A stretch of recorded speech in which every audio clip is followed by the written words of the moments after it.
Hello प्यारे बच्चों, how are you all. 8वीं कक्षा के सभी प्यारे प्यारे बच्चों को विजय कुमार का प्यार भरा नमस्कार। और कैसा हुआ आज का पेपर। मैं बात कर रहा हूँ सामाजिक का पेपर था आज आपका। कल आपका इंग्लिश का हुआ था जिसकी आंसर की हमने आपको आते ही शाम को दे दी थी, और आज आप सामाजिक का देकर आए हैं। तो ये वीडियो है आपके लिए, क्योंकि इसके अंदर आपने अभी जो है आंसर की से बताना है मुझे देखकर। इसके अंदर आपने अभी जांच लेना है कि 60 अंक की आज की जो परीक्षा हुई है उसके अंदर आपके कितने अंक आने वाले हैं। तो Vijay Kumar my new classroom का ये पूरा एंडेवर रहेगा कि हर विषय के आपको आंसर की शाम को ही दे दिए जाएं। मैथ के भी मिल जाएंगे, साइंस के भी मिल जाएंगे, अन्य सभी सब्जेक्ट के भी। तो सब्सक्राइब कर लेना हमारे चैनल को, Vijay Kumar my new classroom को। बेल आइकन ज़रूर दबाना। फिर आप 1 अप्रैल से 9th में होने वाले हैं, तो 9th के सारे लेसन इंग्लिश के तैयार हैं आपके लिए। ठीक है, बहुत ही सुंदर लेसन है, आप पसंद करेंगे। और ज्वाइन कर ले हमारे व्हाट्सएप ग्रुप को। भेज दीजिए अपना नाम, क्लास, रोल नंबर और स्कूल का नाम। हमारे व्हाट्सएप नंबर आप देख पा रहे हैं 9466707359 पर। इससे क्या होगा कि सुबह 5 बजे आपको इंग्लिश के लेसन हर रोज़ फ्री ऑफ कॉस्ट आया करेंगे, कोई चार्ज हम नहीं लेते हैं। साथ ही आप एंजॉय कर सकते हैं अपने लेसन्स को। यदि आप PDF चाहते हैं तो हमारी वेबसाइट पर जाइए और डाउनलोड कर सकते हैं mynewclassroom.in पर। तो ये 3 माध्यम हैं, आप देख पा रहे हैं। वेबसाइट है mynewclassroom.in, बिल्कुल फ्री है सब कुछ। कुछ ऐप डाउनलोड नहीं करनी, कोई चार्ज नहीं है। YouTube चैनल पर हमारे वीडियोज़ अवेलेबल है फ्री ऑफ कॉस्ट बिल्कुल। कोई भी टॉपिक चाहिए बाय विजय कुमार लिखिए, आपके आगे हाजिर है। तो चलिए आज देख लेते हैं कि आपका सामाजिक में एग्रीगेट कितना रहने वाला है। भाग क, ख, ग आप देख पा रहे हैं। आपका प्रश्न पत्र है, ये बटा हुआ था अलग अलग भागों में। तो भाग क की बात कर लेते हैं, जिसके अंदर बहुविकल्पीय प्रश्न थे। तो आप देख पा रहे हैं 1 से 12 तक का 1 अंक का था। तो भारत में मतदान की आयु कितनी है? Very interesting. कितनी है? 18 है। ठीक है, तो किस किस का खाता जो है खुल गया है सही प्रश्न के साथ 1 अंक जिसका हो गया है, आपको बहुत बहुत मुबारक। सभी बच्चे ठीक करके आए होंगे। 21 तो नहीं लिखाए हो? 21 भी है आयु, किस चीज़ की है आप बताएं। बॉयज़ के लिए है एक आयु। ठीक है, तो बताइए। प्रश्न 2 देखिए, भारतीय संविधान हमें कितने मौलिक अधिकार प्रदान करता है? कितने प्रदान करता है? जी हाँ, बिल्कुल सही कहा आपने। 6 मौलिक अधिकार जो है भारतीय संविधान हमें प्रदान करता है। तो वे कौन कौन से हैं आप बता दीजिए। ठीक है, कमेंट सेक्शन में लिख दीजिए कि 6 अधिकार वे कौन कौन से हैं जो हमारा भारतीय संविधान प्रदान करता है हर एक नागरिक को। तीसरा प्रश्न देखिए, धर्म को राज्य से अलग रखना क्या कहलाता है? धर्म को राज्य से अलग, राज्य का कोई अपना धर्म नहीं है, बिल्कुल निरपेक्ष है राज्य, तो क्या कहते हैं इसे? क, ख, ग, घ में से आपने बताना था, तो इसका आंसर है धर्मनिरपेक्षता। उम्मीद है कि आपके 3 में से 3 अब तक ठीक हुए होंगे। बहुत ही आसान प्रश्न बनाया है। आभार व्यक्त कीजिए एग्जामिनर का। जिस व्यवस्था में केंद्र व राज्य दोनों स्तर पर विभिन्न भिन्न प्रकार की सरकार होती है वह व्यवस्था कहलाती है, क्या कहलाती है? चौथा प्रश्न था आपका संघवाद, शक्तियों का बंटवारा हो जाता है जिसके अंदर। ठीक है, कि ये जो विषय हैं ये हमारे रहेंगे, ये आपके रहेंगे, और ये विषय हैं जो समवर्ती सूची में हैं जो हम, तो इसे संघवाद कहते हैं। आगे बड़ी कक्षाओं में आप विस्तार से भी पढ़ेंगे। ठीक है, तो यहाँ पर क सही आंसर था इसका। तो उम्मीद है आपके 4/4 हो गए होंगे। ठीक है, 5वें प्रश्न की ओर बढ़ते हैं। कितना आसान पेपर आया आपका। तो भारतीय इतिहासकारों ने भारतीय इतिहास को कितने भागों में विभाजित किया है? प्राचीन, मध्यकालीन, आधुनिक या उपरोक्त सभी? बिल्कुल सही है। किस भाग में विभाजित किया है? तो इन उपरोक्त सभी आएगा। उन्होंने उनको 3 भागों में विभाजित किया है, प्राचीन, मध्यकालीन और आधुनिक। तो इसका उत्तर जो है घ था। कैलिको था। कैलिको क्या था? कपड़ा था एक ये। ठीक है, कैलिको दरअसल बिगड़ा हुआ रूप है कालीकट का। ठीक है, तो जो थे पुर्तगाली जब आए यहाँ पर पहली बार व्यापार करने मसालों का, तो कपड़ा भी जो था उन्होंने देखा कि ये तो बड़ा अच्छा कपड़ा है, तो वो कालीकट को जो बिगड़ा हुआ रूप कैलिको कहने लगे, और वो कपड़े के रूप में ही जो मशहूर हो गया कैलिको शब्द। ठीक है, तो ऐसे इतिहास बहुत ही रुचिकर है प्यारे बच्चों। तो इस तरह की जो टर्म्स होती हैं ये आपने याद रखनी है। अक्सर जब आप बुक पढ़ते हैं तो इस तरह की टर्म्स की अलग से लिस्ट बना लिया करो, इन्हीं से ही प्रश्न पूछे जाते हैं, जैसा कि ये फाइन एग्जाम्पल था। पूना में विधवा गृह किसने खोला? It was Tarabai? No, it was Pandita Ramabai. ठीक है, जिन्होंने जो है जितनी ससुराल में सताई हुई महिलाएं होती थी उस समय में बल्कि, ठीक है, तो उनके लिए जो है पहला पूना में विधवा गृह खोला था। तो इट वॉज पंडिता रमाबाई। डिकू कौन थे? डिकू कौन थे? वे बाहरी लोग, जो आदिवासियों पर जो है अतिक्रमण करते थे, उनके क्षेत्रों पर, उनके संसाधनों पर। तो ये है इसका सही आंसर। 9वां प्रश्न देखिए, कोयला खालिस्तान का उदाहरण है, किसका? अक्षय नहीं, गैर नवीकरणीय संसाधन, मानव संसाधन, लोग नहीं, संभावित संसाधन नहीं, तो इसमें ख आ जाएगा, गैर नवीकरणीय संसाधन है कोयला, इसका उदाहरण है। 10वां देखिए, पृथ्वी पर संसाधनों का असमान वितरण किसके कारण होता है? कि विभिन्न प्राकृतिक स्थितियां जैसी होती हैं, विकास का स्तर होता है, टेक्नोलॉजी जो होती है, तो उपरोक्त सभी है, तो हाँ यहाँ पर घ इसका उत्तर आ जाएगा। तो 10 में से 10 किसके आ रहे हैं? कमेंट सेक्शन में आप ज़रूर लिखिएगा। वीडियो कैसा लग रहा है आप लाइक ज़रूर कर देना और दोस्तों को भी भेज देना कि एसएस पर बहुत अच्छा वीडियो सर ने बनाया है, सभी देखो और जाँच लो। रिजल्ट तो 31 को आएगा, लेकिन आज 16 मार्च को ही आप अपना पता लगा सकते हैं कितने मार्क्स आपके आने वाले हैं। 11वां प्रश्न देखिए, विश्व में जनसंख्या का असमान वितरण किन विभिन्न विशेषताओं के कारण होता है? बस्तियों, वनस्पति, जलवायु या भूमि और जलवायु? तो भूमि और जलवायु आप कीजिए, इसका उत्तर घ आएगा। तंजानिया निम्नलिखित में किस महाद्वीप में स्थित है? तो ये यूरोप में है, एशिया में है, अफ्रीका में है। अफ्रीका का बल्कि सबसे बड़ा देश कहें तंजानिया है, तो इसका उत्तर जो है ग रहेगा। तो ये थे आपके बहुविकल्पीय प्रश्न 12। अब बता दीजिए कि 12/12 किसके आ रहे हैं, लिख दीजिए कमेंट सेक्शन में अपना नाम, क्लास, रोल नंबर और हमारे ग्रुप में शामिल हो जाइए। चलिए 11 वाले भी आ जाओ और 10 वाले भी आ जाओ, ठीक है। 9 वालों को हिदायत है, 8, 7, 6, 5, 4, 3, 2, 1 वालों को कि भाई बहुत मेहनत करनी पड़ेगी वरना मुश्किल है आपका, ठीक है। 9th में ठीक करवा देंगे आपको, बने रहना हमारे साथ अगले साल। 10th में भी, 11th में भी, 12th में भी। बिलीव मी, इंग्लिश का सब कुछ रेडी है आने वाले 4 सालों के लिए आपका, ठीक है। भाग ख देखिए, वस्तुनिष्ठ प्रश्न 13 से 20 तक थे, 1-1 नंबर के, जिसमें खालिस्तान है, सही गलत है ये भरने थे। तो 13वां प्रश्न देखिए, राज्य एवं सरकार एक दूसरे से भिन्न होते हैं। सही है, भिन्न होते हैं, ठीक है ना। राज्य और सरकार अलग अलग होते हैं। रविंद्रनाथ टैगोर को लगता है कि बच्चों पर सख्त अनुशासन होना चाहिए, नहीं, उसे नहीं लगता था, बल्कि वो ये सब देख के ही तो वो द्रवित होता था उनका मन कि ये क्या शिक्षा प्रणाली है, ठीक है ना। बच्चों को सहज जो है कि सेल्फ स्टडी जिसे हम कहते हैं का अवसर दिया जाना चाहिए, अपने मुताबिक, है ना, वो सीखें। विधि न्याय अनुशासन भी सख्त नहीं होना चाहिए। महाराणा रंजीत सिंह थे, पंजाब के राजा थे, सही है। 15वां बिल्कुल ठीक है। अनपढ़ व प्रशिक्षणहीन लोगों की उत्पादन में जा नहीं, प्रशिक्षित की होती है, पढ़े लिखों की होती है, ये गलत है, ठीक है। तो ये बात यहाँ पर ये स्टेटमेंट गलत है। 17वां देखिए, भारत विश्व का सबसे बड़ा सोना उत्पादक देश है। नहीं, सोना उत्पादक देश तो सोना तो कोलार में है, कर्नाटक में, और वो भी इतना कॉस्टली पड़ता है कि नहीं बाबा, सोना उत्पादक देश नंबर 1 तो नहीं है, ठीक है। तो ये गलत है। अब खालिस्तान पूछे हैं आपसे, टीपू सुल्तान की तलवार के बारे में था पाठ, ठीक है। तो देखिए क्या था, कौन सी स्टील से बनी थी वो? जाने जाते थे ना टीपू साहब अपनी स्वॉर्ड के लिए कि दुश्मन के कवच को भी काट देती थी वो, तो वुड स्टील थी वो, वुड स्टील। वह ये आप देख पा रहे हैं आंसर। भारतीय संविधान में खालिस्तान मौलिक अधिकारों की व्यवस्था की गई है 6 प्रकार के, ऊपर भी आया, यहाँ भी बता रहे हैं आपको, पहले ही बता चुके हैं। 20वां अंतिम प्रश्न 1-1 नंबर का, सर्दियों में बोई जाने वाली रबी की खाद्य फसल गेहूं है, बिल्कुल ठीक है आपका ही। 20/20 किसके आ रहे हैं, लिख दीजिए। चलिए कमेंट सेक्शन में अपने फ़ोन को वर्टिकल रखिए, ठीक है। डाउन एरो आ रहा है यहाँ पर, एक क्लिक कीजिए, नीचे कमेंट बॉक्स है, देखिए आप लिख दीजिए उसमें कि मेरे 20/20 आ रहे हैं।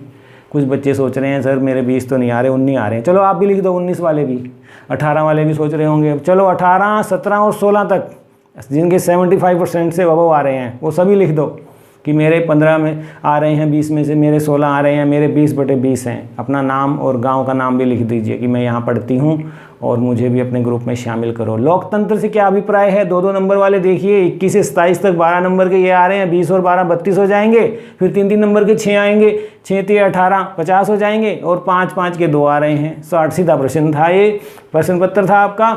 लोकतंत्र से क्या अभिप्राय है कि जनता द्वारा जनता के लिए जनता का शासन। ये डेफिनेशन आप BA MA तक भी याद करेंगे, अभी याद कर लो, अभी इसलिए डाली है मैंने इसके अंदर। तो लोकतंत्र उस सरकार को कहते हैं जिसमें प्रत्येक व्यक्ति भाग लेता है। आपने देखा है पंचायत के चुनाव होते हैं, MLA के, विधानसभा के, लोकसभा के, इनमें जनता प्रत्यक्ष रूप से अपने निर्वाचित प्रतिनिधियों के द्वारा अप्रत्यक्ष रूप से शासन करती है, तो इसको हम लोकतंत्र कहते हैं। ये अभिप्राय है। किस किस का ठीक है, ऐसा करके आए हैं, कापियों में लिख लो इसे, ये 9th में ही पूछे जाएंगे, ठीक है।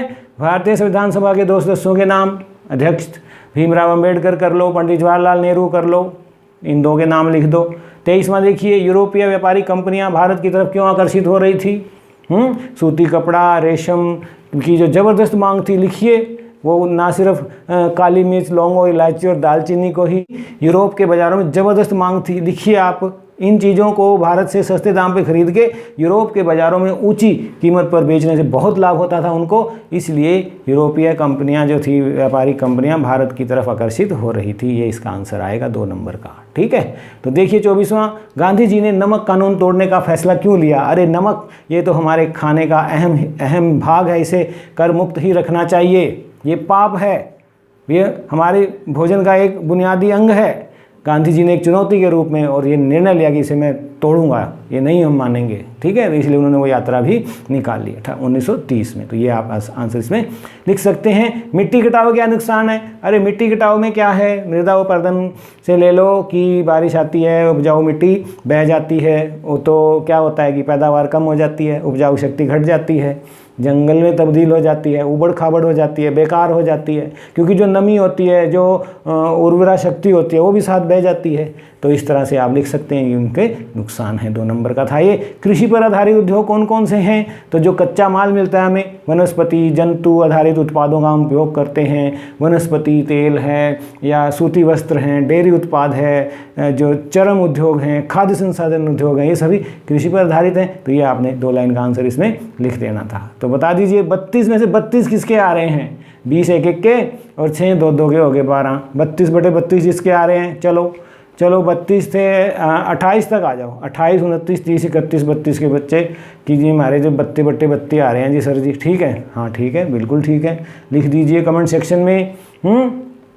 आगे बढ़ते हैं। 3 नंबर वाले आए हुए हैं 27 से 32 तक। देखिए मौलिक अधिकारों से आप क्या समझते हैं कि अगर हमें हमारा सर्वांगीण विकास चाहिए तो कुछ मूलभूत अधिकार हर नागरिक की, जो भारत के नागरिकों की व्यवस्था की गई है भारतीय संविधान द्वारा, इसी को हम मौलिक अधिकार कहते हैं। ये वे अधिकार हैं जो मनुष्य होने के नाते हमें प्राप्त होते हैं। सभी नागरिक जो हैं राज्य की सत्ता के मनमाने व निरंकुश प्रयोग से जो है ये हमें बचाते हैं। कोई जो है सत्ता हाथ में लेके निरंकुश नहीं हो सकता, उसके लिए हमारे पास ये मौलिक अधिकार हैं। समानता का अधिकार, स्वतंत्रता का अधिकार, धार्मिक स्वतंत्रता का अधिकार। ठीक है। तो संविधान जो है राज्य और व्यक्तियों के सामने व्यक्तियों के अधिकारों की रक्षा करता है। सभी नागरिकों को भी सब प्रकार के मौलिक अधिकार की गारंटी देता है, 6 तरह की। तो ये आपने इसमें लिखना था। और भारत धर्मनिरपेक्ष भी है, तो कैसे उसकी विशेषताएं क्या हैं कि ऐसी अवधारणाएं जिसमें राज्य जो है धर्म से बिल्कुल अलग रहता है। राज्य और धर्म दोनों एक दूसरे के मामलों में हस्तक्षेप नहीं करते हैं। विशेषताओं में लिख दो, भारत का कोई राजकीय धर्म नहीं है, कि प्रत्येक भारतवासी को धार्मिक स्वतंत्रता का अधिकार है, किसी भी धर्म में आप आस्था रख सकते हैं, कोई मनाही नहीं है। भारत सरकार धार्मिक वालों की प्रकार हस्तक्षेप नहीं करती है। सरकारी सेवाओं में अक्सर की समानता है। तो इस तरह से सबको, नागरिकों को समान अवसर धार्मिक के आधार पर प्रदान किए जाते हैं। 29वां देखिए, 1857 की बगावत के फलस्वरूप अंग्रेजों ने अपनी नीतियाँ किस प्रकार बदली? क्या किया कि 1858 में नया कानून पारित कर दिया और ईस्ट इंडिया कंपनी के सारे अधिकार ब्रिटिश साम्राज्य के हाथों में सौंप दिए। ठीक है। और ब्रिटिश मंडल में एक सदस्य को भारत मंत्री के रूप में नियुक्त किया और कंपनी का शासन खत्म कर दिया गया और भारत का शासन इंग्लैंड की सरकार ने अपने हाथ में ले लिया और इंग्लैंड की साम्राज्ञी विक्टोरिया भारत की साम्राज्ञी बन गई और जो थे उस समय राज्यों को हड़पने की नीति थी उसका भी अंत कर दिया गया। तो ये आप इसकी विशेषताएं जो हैं आपने लिखनी थी, किस प्रकार उन्होंने नीतियाँ बदली 1857 की बात। ठीक है। तो मंदिर प्रवेश पर एक आंदोलन किया था भीमराव अंबेडकर जी ने, तो वो उसका पर्पज़ क्या था ये पूछा गया है, इंपॉर्टेंट क्वेश्चन है। तो प्रवेश आंदोलन के जरिए, मंदिर में प्रवेश करने के जरिए अम्बेडकर देश में फैली सामाजिक और जातिगत कुरीतियों को समाप्त कर सामाजिक असमानता को दूर करना चाहते थे और पिछड़े वर्ग के लोगों को इज्जत और सम्मान दिलाना चाहते थे। इसलिए 1927 में डॉक्टर अंबेडकर जी ने मंदिर प्रवेश आंदोलन शुरू किया। हालात बहुत ख़राब थे उस समय प्यारे बच्चों। ठीक है। तो ये सब हमें इतिहास से ही पता लगता है। मानव संसाधन क्यों महत्वपूर्ण है? भूगोल मानव संसाधन में से किताब में से है आपकी ये, क्योंकि वे और अधिक संसाधन बनाने के लिए प्रकृति का सबसे अच्छा उपयोग तभी कर सकते हैं अगर अच्छे हमें प्रशिक्षित मानव संसाधन उपलब्ध हैं, ज्ञान, कौशल और प्रौद्योगिकी। आजकल बात करते हैं स्किल इंडिया, तो वो इसी से जुड़ा हुआ है। ये जो आपका सामाजिक है ये आपसे अलग नहीं है। आजकल स्किल इंडिया करते हैं ना, हम 9 से 12 9वीं में जाने वाले हो आपको भी एक विषय का चुनाव करना है, तो आपको हम एक संसाधन मानते हैं कि हमारे बच्चे इस काबिल बने, है ना, हाथ का एक हुनर हो उनके अंदर, स्किल हो उनके अंदर, एक स्किल इंडिया। ठीक है, तो भूमि को एक महत्वपूर्ण संसाधन क्यों माना जाता है? अरे भूमि है संसाधन महत्वपूर्ण है, कुल क्षेत्रफल का 30% भाग भूमि है, बाकी पानी है, तो ये इसलिए महत्वपूर्ण है कि आवास का, दूसरा जो 95% आवश्यकताएँ हैं भूमि से पूरी होती हैं, वस्त्र, मकान, खनिज, जलवायु, इमारती लकड़ी भूमि से ही प्राप्त होती है, तो भूमि के बिना तो क्या है, कुछ भी नहीं है। तो इस तरह से भूमि एक महत्वपूर्ण संसाधन है। तो ये थे प्यारे बच्चों 50 नंबर के आपके, बता दीजिए कि कितने आ रहे हैं आपके। इंग्लिश का भी आपने बताया, बड़ा अच्छा लगा कि बहुत बच्चे कमेंट कर रहे हैं, तो सामाजिक में भी बताना, ठीक है, कि ये वीडियो आपको कैसा लग रहा है हमें बताना, और क्या इम्प्रूव कर सकता हूँ मुझे बताना आप, ठीक है। हमारी वेबसाइट पर चले जाइए, इसी का PDF आपने लेना है तो ले लो। 9वीं में भी यही प्रश्न पूछे जाएंगे आपसे, बिल्कुल थोड़ा सा स्टैंडर्ड हाई हो जाता है, बिल्कुल मुद्दे यही रहते हैं, मानव संसाधन रहेंगे, 10वीं में भी रहेंगे, ठीक है। तो 5 नंबर में देखिए 33वां और 34वां था, लोकतंत्र और संविधान का आपस में क्या संबंध है ना। तो लोकतांत्रिक समाजों में प्राय संविधान ही ऐसे नियम तय करता है जिनके द्वारा राजनेताओं के हाथों सत्ता के दुरुपयोग को रोका जा सके, ठीक है। जिन देशों ने लोकतांत्रिक शासन पद्धति या राज्य व्यवस्था चुनी है, वहाँ निर्णय प्रक्रिया के नियम तय करने में संविधान बहुत अहम भूमिका अदा करता है। ज़्यादातर देशों के पास अपना संविधान है। सभी लोकतांत्रिक देशों के बारे में उम्मीद की जाती है कि उनके पास संविधान जरूर होगा, लेकिन इसका यह मतलब भी नहीं है कि जिन देशों के पास संविधान होते हैं वे सभी लोकतांत्रिक देश ही होंगे। संविधान कई उद्देश्यों की पूर्ति करता है। संविधान ही बताता है कि हमारे समाज का मूलभूत स्वरूप कैसा होगा, क्या हो, ये निर्धारित करता है। तो ये संबंध है लोकतंत्र और संविधान का। तो ये आपने 5 नंबर में 60 से 70-80 शब्दों में लिखना था। निर्वाह कृषि और व्यापारिक कृषि की 3 विशेषताएं बताओ। निर्वाह कृषि की जो किसान वस्तु उत्पन्न करता है वह उनका उपयोग घर पर ही कर लेता है। इसको हम जो है पारिवारिक श्रम का ही इसमें प्रयोग किया जाता है। इसके भी 2 भाग होते हैं, एक तो गहन निर्वाह और एक आदिम निर्वाह। गहन में जो है सीमित भूमि पर अधिक पूंजी व श्रम के उपयोग से की जाती है, साधारण औजारों का प्रयोग होता है, मुख्य फसल चावल है। और आदिम निर्वाह कृषि में स्थानांतरित कृषि और जलवासी पशुचारण शामिल हैं। व्यापारिक कृषि की बात करें तो इसमें अधिक पूंजी अधिक मशीनों का प्रयोग किया जाता है और एकल फसल जो है इसकी कृषि है। यह एकल फसल कृषि है। इसमें विस्तृत क्षेत्र पर एक ही फसल का बड़े पैमाने पर उत्पादन किया जाता है। इस प्रकार से ये व्यापारिक उद्देश्य होता है और चाय, गन्ना, कहवा, चावल, रबड़ आदि इसकी मुख्य फसलें हैं। तो प्यारे बच्चों ये था आपका 60 अंक का। इसके अलावा सेट के आप 20 में से कितने आ रहे हैं ये भी आप अपने आप जांच सकते हैं। तो ये फार्मूला आप लगा सकते हैं कि मेरे सेट 1 में इतने आए थे, 2 में इतने आए थे, 3 में इतने आए थे, उनका टोटल कर लो, ठीक है। तो वो 20 में से निकल आएंगे आपके, ठीक है। अब रह गई बात CC की, वो तो आपको रिजल्ट वाले दिन ही पता लगेगा। वैसे CC में आपने प्रोजेक्ट जमा कराया है और आपने नोटबुक्स भी वापस किए हैं तो 2 नंबर उसके भी हैं, तो वो भी जो है अटेंडेंस आपकी उसके मुताबिक, और जो भी आपने कक्षा में रहते हुए ऑनलाइन क्लासें लगाई हैं या जितनी भी गतिविधियों में भाग लिया है उन सब का रिकॉर्ड आपके अध्यापकों के पास है, उसमें मैक्सिमम लगेंगे। तो मुझे बता दीजिए कि आपके कितने मार्क्स, 80 में से तो बता ही दीजिए कि इतने आ रहे हैं। बाकी CC हमारे गुरुजी लगाएंगे, मैडम लगाएंगी। बड़ा अच्छा है, 90+ सबके रहने वाले हैं, ये मैं गारंटी देता हूँ, ठीक है। 90+ जितने भी आएंगे सामाजिक में, इंग्लिश में मुझे बताओ कि 90 से ज़्यादा आ गए सर 100 में से, मुझे बड़ा अच्छा लगेगा। आप बने रहे सारा साल हमारे साथ, सारा साल हमने आपको लेसन भेजे, 9th में भी भेजते रहेंगे, ठीक है। शुभकामनाओं के साथ बाकी विषयों का भी जो आपका अब है, कब है आपका नेक्स्ट पेपर है आपका होली के बाद है अब, ठीक है। होली के बाद नेक्स्ट डे है, यानी कि 19 को है। तो शुभकामनाएं आगामी सभी विषयों के लिए भी। बने रहना मेरे साथ अगले 4 साल भी, 9वीं 10वीं 11वीं 12वीं में भी। You all are wonderful people, thank you for keeping me young. Bye bye, God bless you all.